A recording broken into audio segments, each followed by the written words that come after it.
So I like it, but can the snow look a little warmer? No. No. How?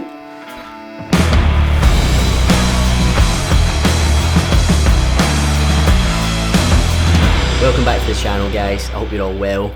Running a videography business, or any sort of business really, where you deal with clients, basically means that you're constantly going back and forward with your clients on a daily basis. If you are someone that does anything sort of remotely similar to what I do for a living, you will know all about the wonderful world of client feedback and how some of it can be super helpful, some of it can be a little annoying, and some of it can be just downright hilarious to deal with. So what I've done is I've took to the internet and I found some absolute belters, and I thought we could react to them together, and hopefully you'll find this entertaining while you're doing some editing or something.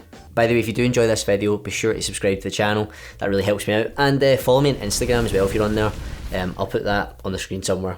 So when looking online, one of the first things that I stumbled across was a series of posters that were actually made by designers. But basically what they've done is they've took some of the worst and sort of funny client feedback that they've had, and they made them into posters. And from what I know, they hung them around their studio, which I think's a brilliant idea. If you have the time, I'll put a link in the description. You should go and check them all out.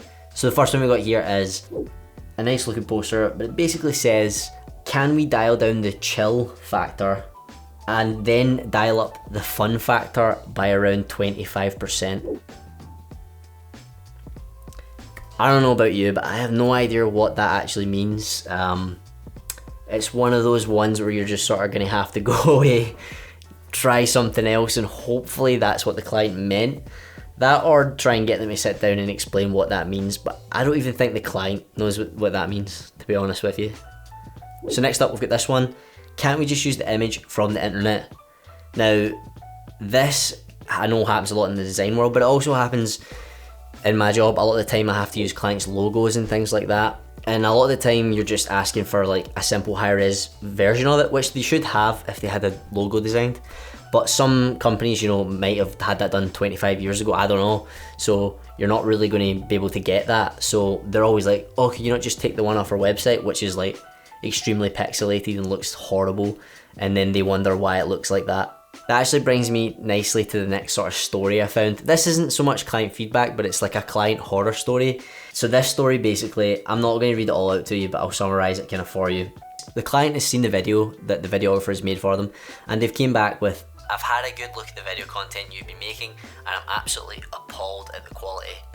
Straight off the bat, nobody would want to see this. That is like one of the worst things you could hear from a client.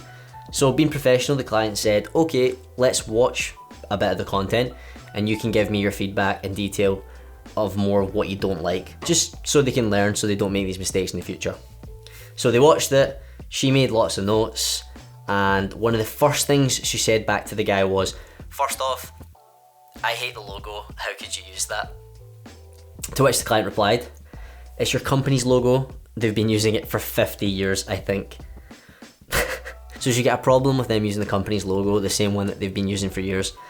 Go figure. She then replied saying, well, it's up to you to make a change. And look at the actors, they're all so old. Why didn't you pick younger actors to sex it up a bit? He then responded, the demographic for your product is 45 to 60 years old. To which she disagreed. To which he then said, actually, this is the information your team has provided us for the past 6 years. It's fairly well known that this is the age group. And then she said, well, I'm going to change that. Aye, good for you, him. Here's someone dealing with a really impossible client. They've obviously worked for that company for a while. They know the ins and outs of, you know, what they expect.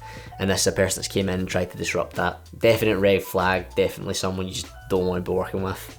I don't think this video would be fair without including maybe at least one of my stories. The only thing I can really think of is dealing with a client who, once we made the first draft of the video, coming back to us and saying that basically the video wasn't sexy enough. This wouldn't really be much of an issue. I suppose you could like change the music to something, but the problem is that what we were actually filming was raw meat products. I don't know about you guys, but I don't really know how you make that sexy. If anybody has any ideas on how you make raw food sexy, let me know. Next up was number 18 of a list of like 20 worst types of feedback you can get. This one says, I thought you were good at this. So It says, if you've really put your heart and effort into a project and the feedback you get is not only unhelpful but personally insulting, that's a relationship that's pretty hard to salvage. It would be horrible to get a comment back like that. I don't think many clients really would give you that feedback unless it was you've made a total mess of it or they were just not very nice people. I think if you do have a client like that, then I don't know, take a look at your work, and if you don't agree with them, if other people don't agree with them, then I think they're the problem and you should maybe cut ties with that client, replace them with someone else, because it's definitely not worthwhile you putting a lot of effort into something and getting negative feedback like that. That just shouldn't happen to anybody, no matter what, really. So I got a couple more of these posters. This one says, the target audience is males and females aged 0 and up. So I like it, but can the snow look a little warmer? No. How? So when you're dealing with clients, sometimes you have to give them some sort of ballpark of when, the edit or the video is going to be done. It's always good to beat that expectation, deliver it early, never late, deliver it early if you can. That'll only put you in the good books with them and they might work with you again. So here the client said, I know I said I wanted it by Friday, but I was really expecting it to be done by today. To which the guy replied, I'm sorry, I'll have it done as soon as possible and contact you immediately when it's ready. Very professional response. The client then said, well, that's extremely inconvenient for me because I wanted it today. Honestly, what have you even done since yesterday when I last checked in? The videographer then replied, I made revisions based on what you asked me to change.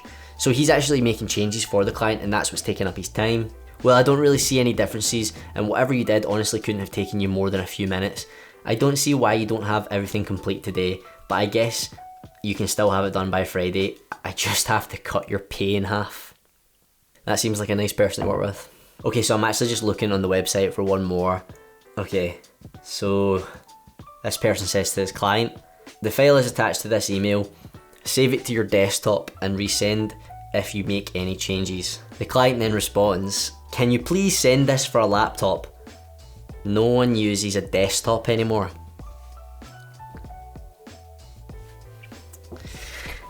I think on that one we'll leave it there. So if you've ever had bad client feedback, if you've not yet, it will happen at some point. All you can really do is do your best to make it better for the client. At the end of the day, if you can be the one to solve their problem, to end up giving them what they want, it just looks better on you, and you'd be more likely that they hire you again because you've done a good job for them. If you have any examples of client feedback that you've had that's funny or just an interesting story, please write it in the comments below. I'd really like to hear some new ones. If you enjoyed the video, be sure to like it, subscribe, all that stuff helps. And I hope you're all well. I'll see you guys in the next one.